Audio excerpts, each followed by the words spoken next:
பெண்கள் தொடர்பாக பெண்களுக்கு ஏற்படுகின்ற அநீதிகள், அவர்களுக்கான அரசியல் அந்தஸ்து தொடர்பிலே இந்த நாடாளுமன்றத்தில் கொண்டு வரப்பட இருக்கின்ற சட்ட வரைவு தொடர்பிலே முன்வைக்கப்படுகின்ற இந்த விவாதத்திலே பங்கு கொள்ளுகின்ற வாய்ப்புக்கு முதல்லே பிரதி சபாநாயகர் அவர்களை நான் நன்றிகளை சொல்ல கடமைப்பட்டிருக்கிறேன்.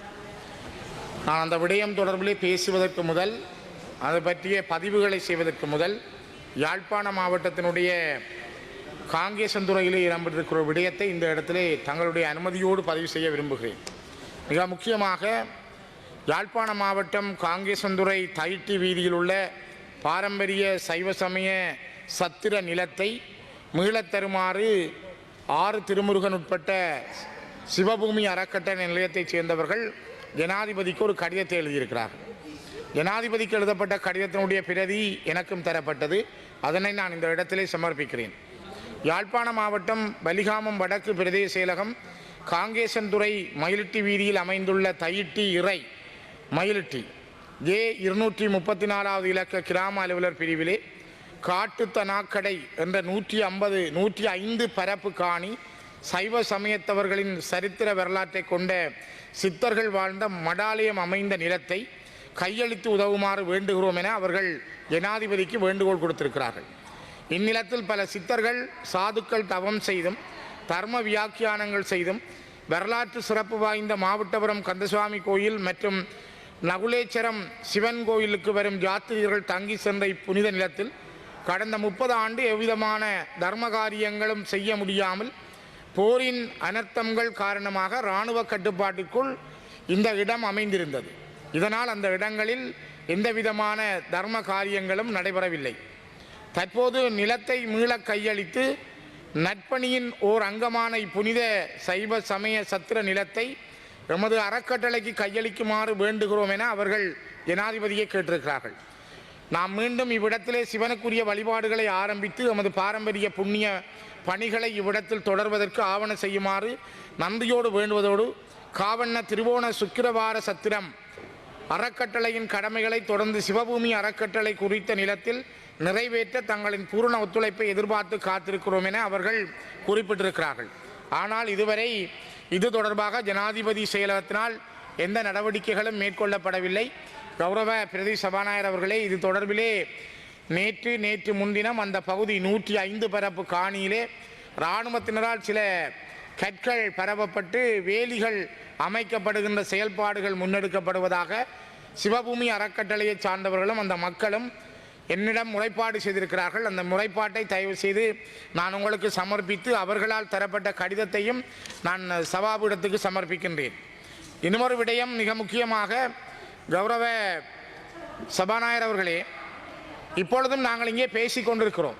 ஒரு ஜனாதிபதி தேர்தல் பற்றி பேசப்படுகிறது. இந்த நாட்டில் பெண்களுடைய உரிமை தொடர்பிலே பேசப்படுகின்றது. ஆனால் இந்த நாட்டிலே இப்பொழுதும் கைதுகளும் விசாரணைகளும் தொடர்ந்த வண்ணம் இருக்கின்றன.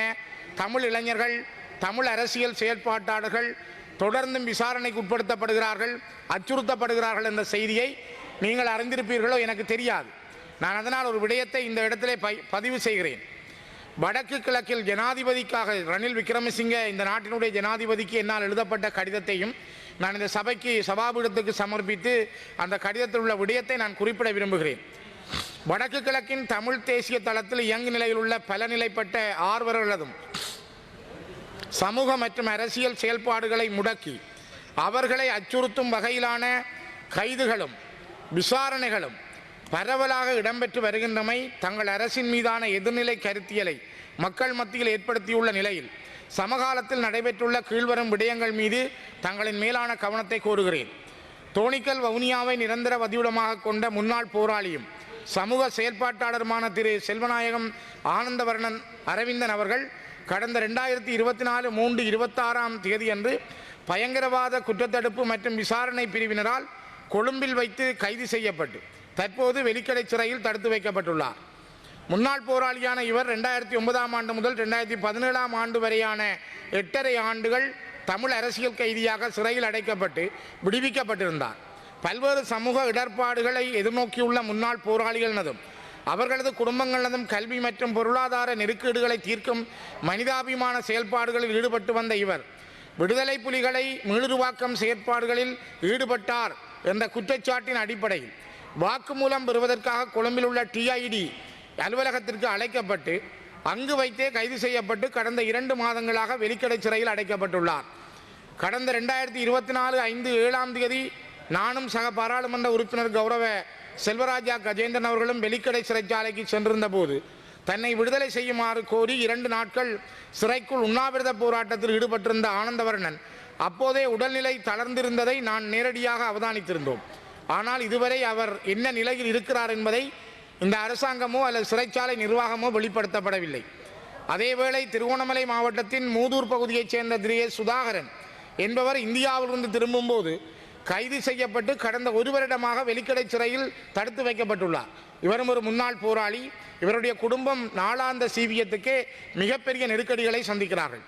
இது தவிர கிளிநொச்சி மாவட்டத்தில் இலங்கை தமிழரசு கட்சியினுடைய முதன்நிலை செயல்பாட்டாளர்களாக உள்ள கீழ்வரும் 6 பேரும் வெவ்வேறு காரணங்களின் நிமித்தம் பயங்கரவாத குற்றத்தடுப்பு மற்றும் விசாரணை பிரிவினரால் அண்மையில் தனித்தனியே விசாரணைகளுக்கு உட்படுத்தப்பட்டுள்ளமை கட்சியின் செயல்பாட்டாளர்கள் மற்றும் ஆதரவாளர்களிடையே பல்வேறு எதிர்வலைகளை ஏற்படுத்தியுள்ளது.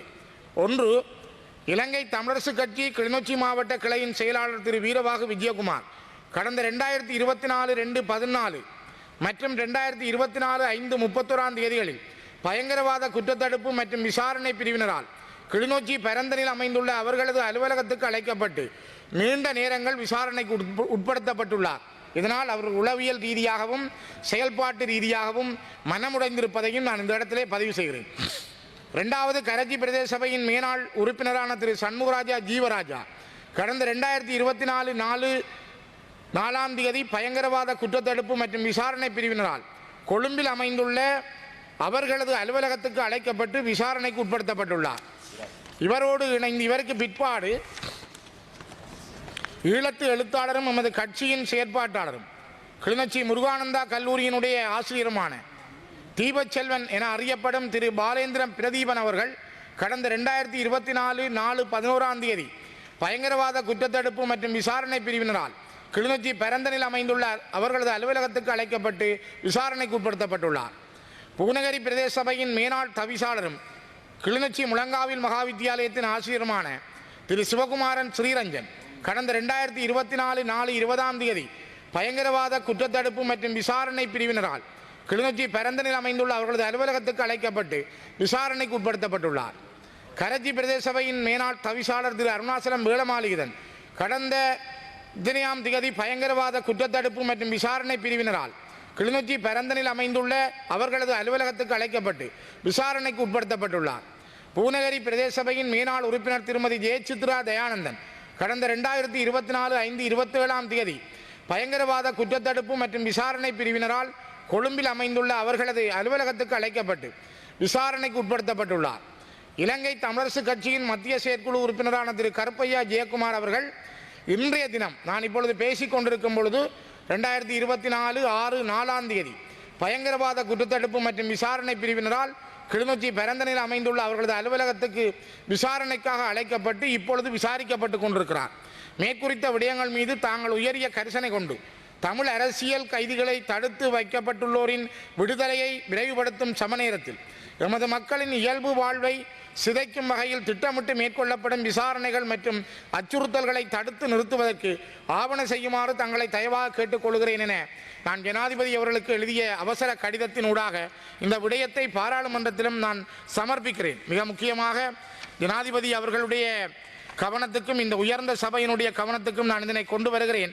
காரணம், இந்த நாட்டிலே தமிழர்கள் குறிப்பாக வடக்கு கிழக்கிலே அவர்கள் ஒரு நீதியான ஜனநாயக முறைப்படி அரசியல் செய்ய முடியாதவாறு, ஜனநாயக ரீதியாக செயல்பட முடியாதவாறு terrorist investigation department TID, criminal investigation department CID போன்ற பிரிவுகளைச் சேர்ந்தவர்கள் அதிகமான விசாரணைகளை மேற்கொண்டு அச்சுறுத்தி வருகிறார்கள். இதற்கு நான் இங்கே தந்த தகவல்கள் மிக முக்கியமானவை. அதே நேரம் பல பேருடைய பெயர்களை விசாரணைக்காக அவர்கள் அறிவித்தும் இருக்கிறார்கள். அவர்கள் சொல்லுகின்ற ஒரு நல்ல சுருக்கமான வசனம், விடுதலை புலிகளை மீளுருவாக்கம் செய்கிறார்கள்.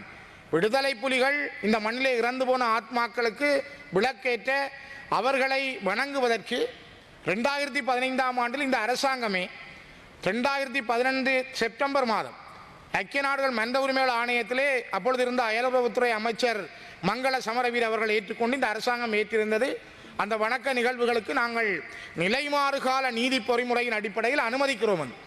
2016ஆம் ஆண்டிலே நாங்கள் அப்பொழுது இருந்த மைத்ரிபால சிறிசேன ஜனாதிபதி அவர்களை இதே பாராளுமன்ற கட்டிடத்திலே கண்டு கதைத்த பொழுது அவர் சொன்னார், நீங்கள் வணக்கம் செலுத்துவதற்கு இந்த தடைகளும் இல்லை.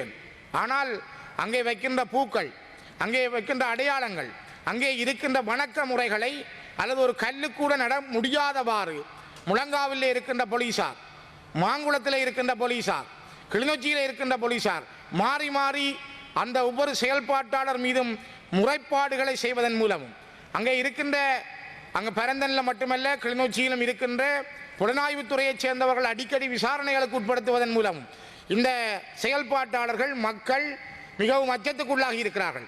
இந்த திறம் இந்த நாட்டுக்கு உகந்ததா என்பதை தயவு செய்து சிந்தியுங்கள். நான் இங்கே குறிப்பிட்ட இன்னொரு விடயம், இந்த மாவட்டபுரத்தில் இருக்கின்ற அந்த சத்திரம் சித்தர்களுடைய வாழ்விடத்தினுடைய நிலத்தை பறித்து ஒரு தனியாருக்கு வழங்குவதற்கும் அதனை அரசாங்கம் பறிப்பதற்கு முயற்சித்திருக்கிறது. பல அண்மையிலே ஜனாதிபதி ரணில் விக்ரமசிங்கே அவர்கள் யாழ்ப்பாணம் சென்ற பொழுது நெல்லை ஆதீனத்தை சந்தித்த பொழுதும் அங்கு ஆறு திருமுருகன் அவர்களாலும் சிவபூமி அறக்கட்டளையினுடைய பணிப்பாளர் தலைவர் ஆறு திருமுருகன் அவர்களாலும் நெல்லை ஆதீன முதல்வர் அவர்களாலும் இந்த காணியை விடுவித்து தாருங்கள் என்று கேட்ட பொழுது நாங்கள் விடுவிக்கிறேன் செய்கிறேன் என்று சொல்லி வந்த ஜனாதிபதி இதுவரை விடுவிக்கவில்லை என்ற ஆதங்கம் அவர்களிடம் உண்டு. ஆகவே சொல்லுவதை செய்தால் அது அவர்களுக்கு திருப்தி தரக்கூடிய அவருடைய சொந்த நிலம், அதனை வழங்கி அந்த மக்களுடைய உறுதியும் காணி உறுதியும் என்னுடைய கைவசம் இருக்கிறது. சிவபூமிக்காக காலங்காலமாக சித்தர்கள் வாழ்ந்த, அங்கே சித்தர்கள் தவம் செய்த மடாலயங்கள் அங்கிருந்த மடங்கள் இருந்த அந்த பூமியை 105 பரப்பு காணியை தயவு செய்து உடனடியாக கையளியுங்கள். ஆகவே இந்த விடயங்களையும் காணிகளை பறித்தல், மற்றவர்களை கைது செய்தல், அவர்களை கைது செய்வதனூடாக அச்சுறுத்தலுக்கு உட்படுத்துதல், அங்கே வாழுகின்ற மக்களுடைய எண்ணங்களை சிதைக்கின்ற நடவடிக்கைகளில் அரசாங்கம் ஒரு மறைமுக நிகழ்ச்சி நிரலை வைத்திருக்கிறது என்பதைத்தான் எங்களால் பார்க்க முடிகிறது. இது ஒரு மிக மோசமானது. இந்த நிலைமைகள் மாற்றப்பட வேண்டும். இந்த நாட்டிலே பெண்களுக்குரிய உரிமை, பெண்களுக்குரிய அரசியல் அந்தஸ்து, அவர்களுக்கான சம அந்தஸ்து என்பது நாங்கள் திறந்த வெளியிலே பல முறை சொல்லியிருக்கிறோம். குறிப்பாக எங்களுடைய இலங்கை தமிழரசு கட்சி நாங்கள் எப்பொழுதும் தெளிவாக சொல்லுவதுண்டு, பெண்களுக்கு 50க்கு 50 உரிமை இருக்க வேண்டும். வெறுமனே நீங்கள் உள்ளூராட்சி தேர்தல்களில் மட்டும் ஊராட்சி மன்ற தேர்தல்களுக்கு 25% ஒதுக்கீடை பெண்களுக்கு ஒதுக்கிவிட்டு ஏனைய தேர்தல்களில் அவ்வாறான ஒதுக்கீடு பற்றி எந்த தகவலும் சொல்லாமல் இருப்பது இந்த நாட்டின் சட்டத்துக்குள் அது ஒரு மிக பாதகமானது. ஏன் இந்த நாட்டிலே 50க்கு 50 இருக்கட்டும், பெண்களுக்கு 50%, ஆண்களுக்கு 50% அந்த ஒதுக்கீட்டை கொண்டு வாருங்கள். பெண்களுக்குரிய உரிமையை அங்கீகரியுங்கள். அப்பொழுதுதான் இந்த நாட்டினுடைய அபிவிருத்தி, இந்த நாட்டினுடைய எழுச்சி, இந்த நாட்டிலே ஒரு நல்ல காரியங்கள் என்பன ஏற்படுவதற்கான வாய்ப்பாக பெண்கள் அமைவார்கள். அந்த நிலையிலும் கூட நான் திரும்பவும் பதிவு செய்கிறேன், நாங்கள் மிக தெளிவாக பதிவு செய்கிறோம். இலங்கை தமிழரசு கட்சி நாங்கள் 50க்கு 50% பெண்களுக்கான உரிமைகளை வழங்குவதற்கு எந்த காலத்திலும் தயாராக இருக்கிறோம். அந்த சட்டத்தை நீங்கள் கொண்டு வந்தால் எங்களுடைய கட்சி அதுக்கு ஆதரவாக இருக்கும் என்பதையும் நான் இந்த இடத்திலே பதிவு செய்கிறேன். இன்றைய பதிவுகளோடு மிக முக்கியமாக இந்த நாட்டிலே ஒரு மிகப்பெரிய இடர் நடந்து கொண்டிருக்கிறது. மிகப்பெரிய வெள்ளப்பெருக்கு காரணமாக நாட்டினுடைய 23 மாவட்டங்களில் 87,000 பேர் பாதிப்படைந்திருக்கிறார்கள். 87,000 பேருக்கு மேல், குறிப்பாக 251 பிரதேச செயலாளர் பிரிவுகளில் 23,723 குடும்பங்களை சேர்ந்த 87,376 பேர் பாதிக்கப்பட்டுள்ளனர் என இன்றைய வீரகேசரி, தினக்குரல், தமிழன் பத்திரிகைகள் செய்தி வெளியிட்டிருக்கின்றன. நான் இன்று பத்திரிகைகளில் பார்த்த செய்திகளையும் அடிப்படையாக வைத்து நான் இந்த தகவலை வெளியிடுகிறேன். மிக முக்கியமாக இன்றைய வீரகேசரி பத்திரிகையில் 2 வாரங்களில் 24 பேர் இதுவரை உயிரிழந்துள்ளார்கள் என்ற செய்தியும் முன்பக்கத்திலே இடப்பட்டிருக்கிறது. இந்த நாடு ஒரு மிகப்பெரிய இடரை சந்தித்திருக்கிறது. பல மாவட்டங்களில் மக்கள் பயணம் செய்ய முடியாமல் இருக்கிறார்கள். பாதைகளில் மண் சரிவுகள், மலைகள் சரிந்திருக்கிறது. மக்களுடைய போக்குவரத்து நிலைகள் பாதிக்கப்பட்டிருக்கிறது. இந்த இடத்திலே இந்த இடர் காரணமாக உயிரிழந்த மக்களுக்கு நான் இந்த உயர்ந்த சபையினூடாக என்னுடைய அனுதாபங்களை தெரிவித்துக் கொள்கிறேன். என்னுடைய மக்கள் சார்பாகவும் என்னுடைய அனுதாபங்களை நான் இந்த இடத்திலே தெரிவித்துக் கொள்கிறேன். ஆனால் இந்த நாட்டிலே இருக்கின்ற இந்த இடர்கள் ஒவ்வொரு வெள்ளம் வருகிற பொழுதும், இடர்கள் வருகிற பொழுதும் அதிகமாக மலையகம் சார்ந்த எங்களுடைய சகோதரர்கள் அதிகமாக பாதிக்கப்படுகிறார்கள். அவர்களுக்கான ஒரு நிரந்தர வாழ்வு, நிரந்தர போக்குவரத்து, அவர்களுடைய நிம்மதியான வாழ்வு என்பதற்கு இந்த இடர், அதிலும் கூடுதலாக மழை வெள்ளம் மண் சரிவுகள் வருகின்ற பொழுது அதிகமாக பாதிக்கப்படுகின்றவர்களாக இருக்கிறார்கள். அதற்கான ஒரு வழிமுறை, ஒரு பொறிமுறை உருவாக்கப்பட வேண்டும் என்பதையும் நான் இந்த இடத்திலே பதிவு செய்கிறேன். இத்தோடு ஊர்காவத்துறை பகுதியைச் சேர்ந்த 2 பெண் குழந்தைகள் நேற்று முன்தினம் அவர்கள் ஒரு சைக்கிளிலே ஒரு பாதையால் செல்லுகிற பொழுது, வயலின் வரம்பு பாதையால் செல்கிற பொழுது ஒரு குழியிலே தவறுண்டு விழுந்து 2 பேரும் மரணத்தை சம்பவித்திருக்கிறார்கள். அதுவும் இந்த காலத்திலே நடைபெற்ற ஒரு இடர். ஊர்வாத்துறையைச் சேர்ந்த நிரோசன் விதுஷா 11 வயசு, நிரஞ்சன் அனுஷ்கா 5 வயது அருகிலுள்ள கடைக்கு துவிச்சக்கர வண்டியிலே செல்லும் பொழுது அவர்கள் போற வழியிலே இருந்த ஒரு குட்டையில் தவறி விழுந்ததன் காரணமாக இந்த 2 பிள்ளைகளும் அந்த இடத்திலே உயிரிழந்திருக்கிறார்கள். இதுவும் இந்த நாட்டிலே ஏற்பட்ட இடர்களுக்கு மத்தியில் வெள்ளப்பெருக்கு காரணமாக யாழ்ப்பாண மாவட்டத்தில் குறிப்பாக ஊர்வாத்துறை தீவகத்தினுடைய ஊர்வாத்துறையிலே வெள்ளம் தேங்கி நின்ற பொழுது வளமையான பாதையாக கருதி சென்ற இந்த குழந்தைகள் தங்களுடைய அறியாமை, அந்த வயசிலே இருக்கின்ற துடிப்பு, அந்த குழந்தைகளை அந்த குட்டையிலே இருக்கிற நீர் உயிரை பறித்திருக்கிறது. அந்த குழந்தைகளுக்கும் நான் இந்த உயர்ந்த சபையிலே என்னுடைய அனுதாபங்களை தெரிவித்துக் கொள்கிறேன். மிக முக்கியமாக பிரதி சபாநாயகர் அவர்களே, நாட்டினுடைய வளர்ச்சி, நாட்டினுடைய முன்னேற்றம் என்பது இங்கே வாழுகின்ற ஒவ்வொரு மனிதனுடைய தனி மனித செயல்பாடுகளிலும் அடங்கியிருக்கிறது. ஒவ்வொரு மனிதனுக்கும் இருக்கிற அர்ப்பணிப்பும் தியாகமும், அந்த தியாகத்தினுடான வளர்ச்சியும் ஒரு நாட்டினுடைய முன்னேற்றத்திலே பெரும் பங்கை காட்டுகிறது. ஆனால் ஒரு இனம் அச்சுறுத்தப்பட்டு, அளவிலே சிறிய ஒரு தேசிய இனமான தமிழினம் எப்பொழுதும் நிலம் பறிக்கப்பட்டு இராணுவ பிடிக்குள் வைக்கப்பட்டு அவர்கள் விசாரணைகளுக்கு உட்படுத்தப்பட்டு அடக்கப்படுகின்ற பொழுது அவர்களுடைய நிம்மதியற்ற வாழ்வு என்பது ஏனைய இனத்தையும் இந்த மண்ணிலே நிம்மதியாக வாழ விடாது என்பதைத்தான் நான் இந்த இடத்திலே பதிவு செய்கிறேன். மிக முக்கியமாக இவற்றுக்கு ஒரு நீதியான தீர்வு வேண்டும். இந்த நிலைமைகள் நடைபெறாமல் தடுக்கப்பட வேண்டும். அதன் மூலமும் பெண்களுக்கான உரிமைகள் என்பது சரியான முறையில் இந்த நாட்டில் இருக்கின்ற ஒவ்வொருவரும் சிந்தித்தால், அவர்களுக்கான இடத்தை கொடுத்தால் இந்த நாட்டினுடைய முன்னேற்றம் என்பதையும் கட்டிக்காக்க முடியும் என்பதை பதிவு செய்து நிறைவு செய்கிறேன்.